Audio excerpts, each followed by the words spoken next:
आप सभी को मेरा नमस्कार। आज मैं जो कहानी आप लोगों के सामने लेकर आई हूँ वह है हमारे अनमोल जीवन से जुड़ी हुई। यह कहानी हमें बताती है कि किस तरह से कर्म फल हमारे भाग्य को बदल देते हैं। तो यह है कर्म फल की कहानी। एक बार एक ऋषि के रोज का नियम था कि वह नगर से दूर जंगलों में शिव जी के मंदिर में भगवान शिव जी की पूजा करता था। कई वर्षों से उसका ये अखंड का नियम था। लेकिन उसी जंगल में एक नास्तिक डाकू अस्थिमाल भी रहता था। अस्थिमाल का भय आसपास की जगह पे इतना भयानक था कि सभी लोग उससे डरकर छिप जाया करते थे। अस्थिमाल बहुत ही बड़ा नास्तिक था और वह मंदिरों में भी चोरी डाका करने से नहीं चूकता था। एक दिन क्या हुआ कि अस्थिमाल की नज़र उस ऋषि पर पड़ी और उसने सोचा कि यह ऋषि जंगल में छुपे मंदिर में पूजा करता है। तो हो ना हो उसने मंदिर में काफी माल तो छुपा कर रख ही रखा होगा और उसने उसको लूटने की सोची।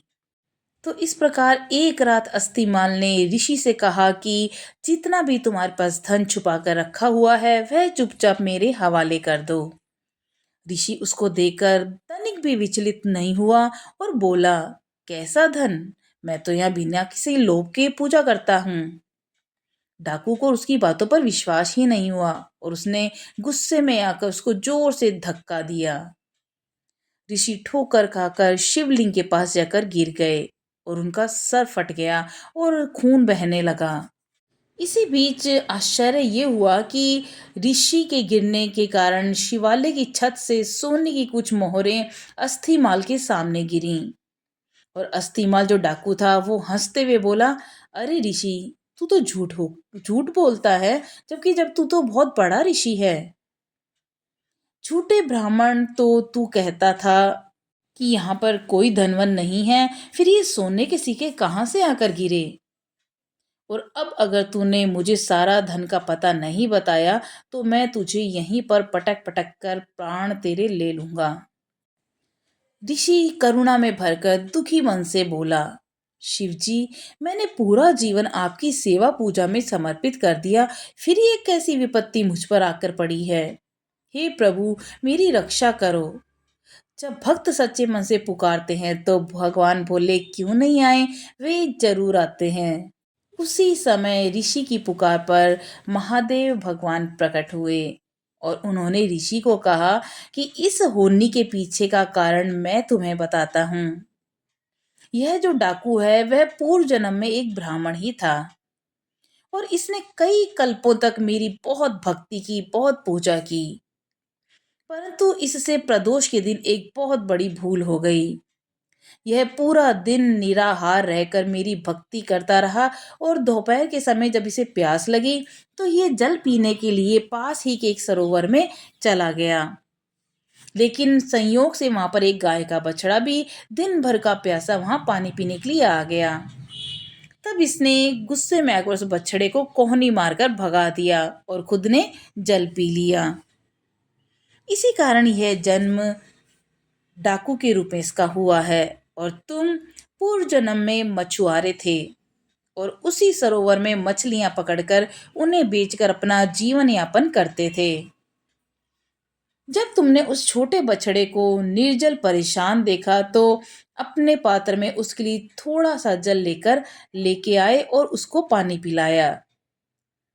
उस पुण्य के कारण तुम्हें यह कुल प्राप्त हुआ है कि इस जन्म में तुम ऋषि बने। पिछले जन्मों के पुण्यों के कारण इस डाकू का आज राज तिलक होने वाला था, पर इसने इस जन्म में डाकू होते हुए न जाने कितने निरपराध लोगों को मार डाला और मंदिरों में, देवालयों में चोरियां कर डाली। और यही वजह थी कि इसके पुण्य सीमित हो गए और इसे सिर्फ ये कुछ मुद्राएं ही मिल पाई, वो भी पिछले जन्म के कर्मों के कारण। और इधर तुमने पिछले जन्म में अनगिनत मछलियों को आखेट किया, शिकार किया, जिसके कारण आज का दिन तुम्हारी मृत्यु के लिए तय था। पर इस जन्म में तुम्हारे संचित पुण्यों के कारण तुम्हें मृत्यु स्पर्श भी नहीं कर पाई और सिर्फ ये छोटा सा घाव देकर लौट गई। तो इससे हमें क्या सीख मिलती है कि ईश्वर वह नहीं करते जो हमें अच्छा लगता है। ईश्वर वह करते हैं जो हमारे लिए सचमुच अच्छा है। तो यदि आपके अच्छे कार्यों के परिणाम स्वरूप भी आपको कोई कष्ट प्राप्त हो रहा है, तो समझिए कि इस तरह ईश्वर ने आपके बड़े कष्ट को हर लिया है। क्योंकि हमारी दृष्टि बहुत सीमित है, परंतु ईश्वर ईश्वर तो लोक परलोक सबको देखते हैं और सबका हिसाब रखते हैं। हमारा वर्तमान, भूत और भविष्य सभी को जोड़कर हमें वही प्रदान करते हैं जो हमारे लिए उचित होता है। तो यह थी कहानी कर्म फल की, जहाँ कर्म से बदल जाते हैं भाग्य। तो ये कहानी आपको कैसे लगी, आप अपने कमेंट में ज़रूर बताइएगा। मिलते हैं एक नई कहानी के साथ, तब तक के लिए नमस्कार।